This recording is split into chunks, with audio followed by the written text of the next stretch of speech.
Greetings and welcome to this week's episode of UC Weekly News. I'm your host, David Danto, and if things have gone the way we expect them to have gone, I'm not here right now. I and Dave Michels, who's joining me today, and Joel Mulpeter, who's joining me from Crestron, we are all inside the Fira in Barcelona and getting ready for a great ISE. So we wanted to take the time here on Monday because the show's not open yet to talk to Joel about what's going on, what can we expect from I'm Crestron. exhausted. This hall is so big. Oh, we're not doing the fake thing. We said we're recording in advance. Okay. All Yes, we right. are. We're being honest with people for a change. Okay. It's refreshing every once in a while. So, Joe, first remind everybody, what's your title? What do you do at Crestron? Yeah, so I'm a senior director of product marketing. Look after all our commercial product lines, how we message those and talk about them, how we launch products, and ultimately as we stand, a couple of days away from ISE, how they get represented at our booths as well. And I know that ISC, you followed the trend that a lot of companies are following to not announce products at the show, but to announce them before the show to give people a chance to think about them and then go and see what they've heard about. First of all, why do you do that? Do you think that's a better strategy? Yeah, I mean, ISE is a big show, right? 80,000 people, give or take, that show up to that show, but there's a lot of people that don't get the opportunity to come to that show. So we like to launch a product in advance of the show when we can. We do a lot of demos. We have product out there. We have our sales team, plus our extended sales force through integrators and dealers out there talking about all these products. All that's happening concurrently whilst we're standing at a show, putting them on walls and doing all the social and all of the things there as well. So it's really an effort just to get the products to more people in the most efficient way. Okay. So give us the nutshell of the announcements. I wrote down when we had a conversation something like five of them, but you could also say there were three big ones. What's the gist of all of it? Yeah, so we launched five total products or announced five total products. And really they're all based around this idea of engineering and culture of collaboration. And where that comes from is, as we look at the workplace today, if we look at learning spaces today, there's a lot of stuff happening. Hybrid work is here to stay. It's not going anywhere. But the need for those spaces is growing rapidly, right? We're seeing customers deploy these at scales we've never seen before into more spaces. So we really are talking about the products we make as being the infrastructure, the underlying glue that makes those collaboration spaces work. So all five products we talk about, they're all related to collaboration. They can all work together. They all extend some of our existing product lines. But it's really about how we can take all those products and help to make sure that if we're putting the right products and the right infrastructure into spaces, then ultimately culture and collaboration happens. And when collaboration happens, we know that culture thrives for our end customers.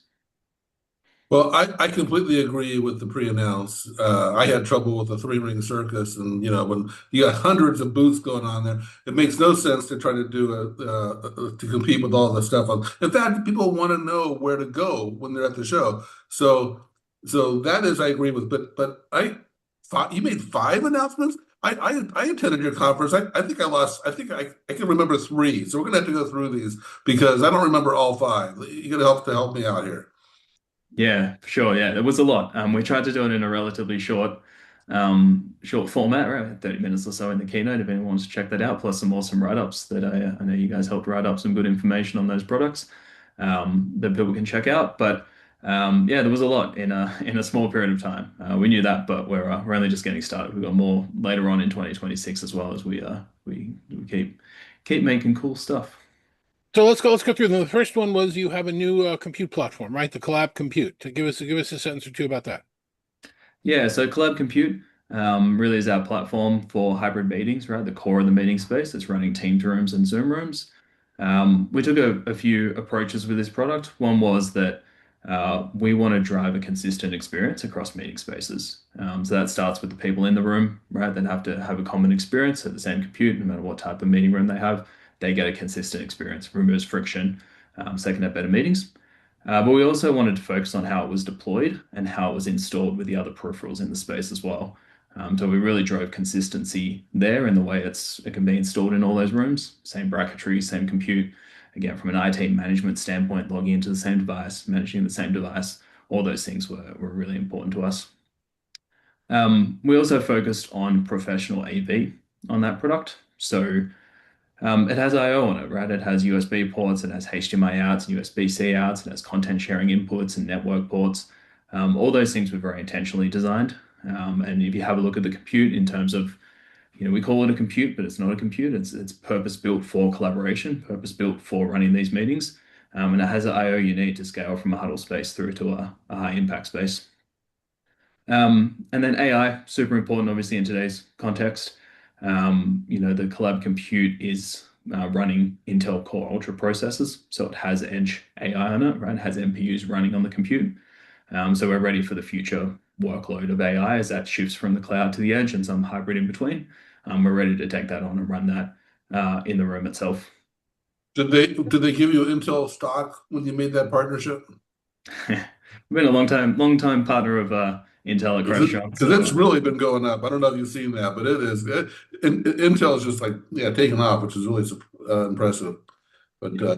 so when you say Pro AV, isn't that kind of redundant because it is an AV device, right? I mean, it's just a Pro device. Just call it a Pro device. Yeah, when we say Pro AV, what we're kind of trying to separate from is a standardized compute, right? A compute that is really made to be a computer being shoehorned into a meeting room. What we're looking at here is taking a device and making sure that has the right I/O and the codec, more of that codec feel that we used to have, right? So, it has a DM Essentials port on it that you're obviously not going to find on anything else, but it has HDMI content ingest you wouldn't find on too many standard computes. From an output standpoint, we have four outputs, three HDMI, one USB-C. So we can do 21 by 9 displays on USB-C and 5K. So all the things we just need as an industry to design all the different types of spaces we end up trying to deploy Teams rooms and Zoom rooms into.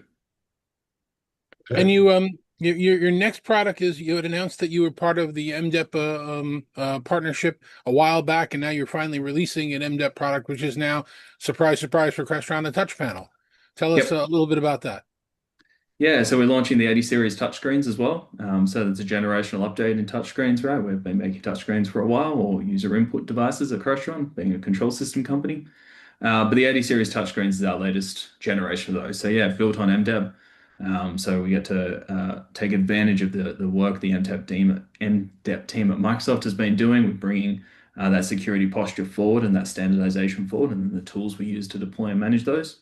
But for us, it is our touch panel, right? It is doing what we do with room control, right? So walking in a room, automating, simplifying the space.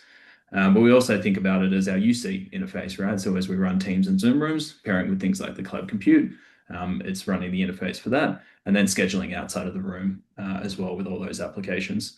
And then our scheduling panels, built-in light bars, all those kind of things you'd expect. UC panels built for those UC applications. We do have a day two or release two feature coming to those as well, doing BYOD through the panel. So it'll come a little bit after launch. And then our standardized control as well. So really covering all those touch points of a meeting space. That's great. It's interesting. So now the other ones I think are, well, no, you have the, let's do the NAX because that's a new platform, and then the other ones are just kind of enhancements to some of your other products. But what's the NAX story? Yeah, so NAX is a audio platform. It's an ecosystem of devices. So it has a common core, this audio processor that you put in the room. It's the thing you log into, the thing where you do all the settings and set it all up. And then you pick the right peripherals that sit with that core.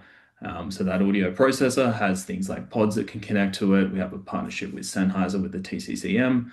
We have our PoE speakers as well in that mix, but you're really logging into that device, pairing the speakers, mics for the room, and that's your UC audio setup done. The hub has the USB out, connects to your codec, can connect to platforms like Air Media as well. But the whole point is to do everything off audio over IP. So the whole backbone of that system is leveraging our DMMBX AV over IP technology to extend the audio. And then we are really focused on a minimal time to audio. So when you plug these devices in and you pair them, you should have a minimal time to audio. Audio runs pretty much straight away, and you hear the far end, and you can talk to the far end as well. So really trying to simplify that deployment, and then making it modular. So we have a pod-like device that does the microphone and speaker. Can have one in a huddle space. If you need to add more, you simply plug in more, and you can go up to 8 total. So you can scale across room sizes as those room sizes change and adjust. For all these, when are we going to see these products? Sometime, I guess, just before InfoComm? Yeah, these are all shipping across really the first half of 26. So, compute and touch panels looking around the April timeframe. Some others are sitting in May as well, but definitely all before InfoComm. Okay, and let's wrap it up with the last two products here. The or at least wrap up the list. You made some enhancements to your Automate VX, and you added a new camera as well, right? Why don't you just give us a quickie on that? Then I'll let Dave get in. Yeah. Yep. So Automate VX, we added support for Panasonic cameras in that platform and some new microphones as we continue to expand the devices that can work with Automate VX. But one really important update we did was Auto Measure. So Auto Measure is using the computer vision inside of Automate VX. Automate VX is what we say spatially aware, right? It knows where the cameras and microphones are in the space. That's how it makes camera decisions. In this case, we're using Aruco cubes or Aruco markers that you mount to the microphones, and then you hit the auto measure button, and Automate VX goes and self measures itself instead of you having to run a tape measure and get all those measurements to understand the space. So we've taken deployment time from roughly 4 hours to something like 10, 15 minutes. Just trying to save time on deployment, allowing our pros to scale faster and deploy systems more efficiently. But that is a setup thing. That's really a deployment thing. It's just leveraging that internal computer vision inside of Automate VX. And then the i12D, that's a new camera in the One Beyond lineup. Kind of sits somewhere between Automate VX with its multi-camera and a single camera solution. It's a dual head PTZ camera, has things like speaker tracking built into it, group framing, and can also expand out to other external cameras over the network as well with what we call intelligent switching. So really quite a scalable platform, but sits in between that full-blown Automate VX 5, 6 camera setup and somewhere between a single camera. Those are the One Beyond, right? Yep, yeah. Part of the One Beyond lineup looks the same, feels the same as those cameras. So very familiar. If you're doing single camera in some rooms, They look great. I others. like the way they look. Yeah. Yeah. So does all of that blend in with your talking points from last year, the three C's and the True Blue, and is this all part of the same family? Yeah, it certainly does. Yeah, our three Cs are still alive and present. They're definitely part of the show. In fact, printed up on the walls is content, collaboration, and control as you walk around the booth. A lot of these products sit in that collaboration sector, right? The camera, the audio, collab compute, all sitting in collaboration. Touch panels, control, and then AV over IP. Sorry, for content, we have some updates to AV over IP we're bringing to the show as well, some more minor updates, but they're coming to the show as well. That's one part of that launch moment. Now we've covered all five, right? I lost count again. We covered all. Okay, we've covered all five, and they're not that big. They're physically not that big, but yet you have this enormous booth or stand at ISE. What's going on in that facility you've got there? And are you renting out conference rooms to other companies or something? Or what just a huge. I've never seen a booth that big, actually. I mean, it's huge. Yeah, we do have some floor space. We do represent residential and commercial when we go to ISE as opposed to Infocom that's purely commercial. So there's a residential part to the booth as well for our residential and hospitality products. So all the Crestron employees sleep there too? Is that you running a little hotel in there? That would be efficient. That would be efficient. Yeah, no, we try to represent every product we have, right? So we just want to make sure when you come to a Crestron booth, you're seeing the whole lineup of the most important products in all their glory. We also want to make sure we have some experience spaces. So it's always having that nice mash between product walls, product demos, and having experiences where we're bringing those technologies and products together for a use case. So we have a use case for hospitality with AV over IP, a boardroom, and a training room, all set up in this space. So you'll be able to see the collab compute in action with the One Beyond cameras. Yep. All of that will be present at the show. Everything we launched as that moment will be there to see. You can pick it up, touch it, feel it, ask all our subject matter experts. Well, now I feel silly booking an airplane ticket. I should have just connected remotely. Yeah. Well, it's a little hard to get the experience of ISE remotely, and trust me, I'm the one who walks in wearing a polo shirt that says, this should have been a video call. But why don't you tell us a little bit about the experience just for a second? So we're going to walk in through the main entrance of the Fira, and the first hall that you have, the hall 1 to the right, hall 2 right in front of you. You walk through the hall 2 corridor, or you walk above, whether you're on the roadway, and you guys are right at the beginning of the hall 3 to the right as you walk in, correct? Yeah, correct. Yeah, so there's a main thoroughfare that takes you between halls, and then there's always a main one that cuts through the middle of the halls as you're heading right in the middle of hall three, or as you set down those escalators just to the right-hand side, is kind of the top of our booth. And then yeah, as you walk around that main thoroughfare, cutting down the middle of the booth, you see our reception. You can split off to commercial or split off to residential, and that's kind of where the journey starts. I think that's all of ISE, as I recall. There's a few halls and it ends at hall three. There's no need to keep going. No, there is an innovation center. Sometimes there are exciting companies and people there, and there are other halls, and you never know if you're going to want to buy a consumer television or figure out how to string lights across your patio or something. But as far as we're concerned in meetings, we're pretty much done in hall 1, 2, and 3. So yes, Crestron is the end of or the beginning, depending upon how you look at it, of the experience that we care about at the show. And in fact, this year, let me play the animation just for a second.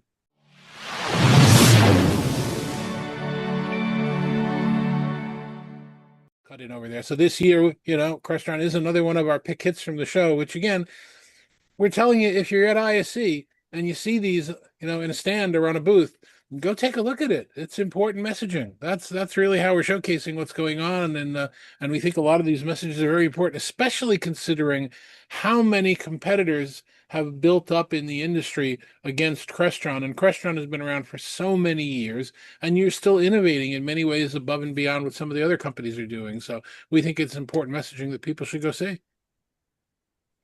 Yeah, where I think the industry's ever evolving, which is good for all of us, right? Continuing to see new players come in and growing every day. There's enough business out there for all of us, I think, as we all grow. The reality is we have to scale and do more as an industry to deploy more of these rooms faster. The need's there, so we've got to work out how to do it. Excellent. Well, my first criteria really is the kind of candy you have in the stand, but my second criteria is indeed the products, and I think you qualify on the second criteria, so I will definitely be there. Hey, well, as long as we're mentioning it, is there any swag for people to come to take a look at? Any idea? We always have little bits and pieces at reception, so going up and asking our awesome reception team. There's about 10 or 12 people in that team that make sure our customers come in and wait for their sales rep and take care of them in our hospitality area, where we usually have coffee and beer and drinks and other things. So always good to drop in there and grab any of that stuff. Yeah, you're going to make me cry going to the reception area and not having Roseanne there like she has been for so many years. But I know she's retired and having a good time. So I'm sure there will be qualified and wonderful people there anyway. I'm sure she'll be asking for photos still. She's that passionate. She probably still wants to make sure it's all running smoothly. Absolutely. So anything else you would want people to know if they're watching this on Monday and they're in Barcelona or not in Barcelona? What would your advice be? What would your input be? It would be obviously come across to the Crestron booth, check the stuff out. If you miss out on getting to the Crestron booth or you don't spend enough time there, obviously reach out to any one of our salespeople, sales staff, or anyone in the company. We'll find a way to get those products to you, so we can show them and talk about them. And other than that, if you're in Spain, enjoy some tapas and enjoy the warmer weather as well for a lot of people. So. And as you were telling us before we started, if you're not in Spain, you've got the announcement video up on your website, right? Do you know what the link is for that? Yeah, it is on our website. There's a bunch of banners. It's called Engineering a Culture of Collaboration. It should be pretty easy to find with a search from there. Inside of there's the keynote we played on Jan 20th. And then we also have a webinar series that goes a deeper dive into each one of these products. It's all happening after ISE, so you can register for those at the same time. Those are kind of 2 weeks apart, starting from the end of Feb till sometime in May. Crestron.com. Yep. Awesome. Dave, anything else on your end? No, I'm going to practice counting, but no, I'm looking forward to it. Be great. Awesome. Joel, thank you very much for joining us. We will try and make this an annual thing. This is 2 years in a row. You kind of gave us the preview to ISE. We will all be there in the FIRA from I'll be there from Monday, but from Monday through to Friday, and look forward to getting our hands on some of the things that you described here. Cool. Awesome. Thank you guys so much. Looking forward to it. And thank you for watching as you do every week for Talking Points and Dave Michels. I'm Dave Danto. Thanks for watching. Next week will be the big wrap-up show from ISE. We'll show you all the things that we found as we were walking around and the rest of our pick hits. Take care. We'll see you then.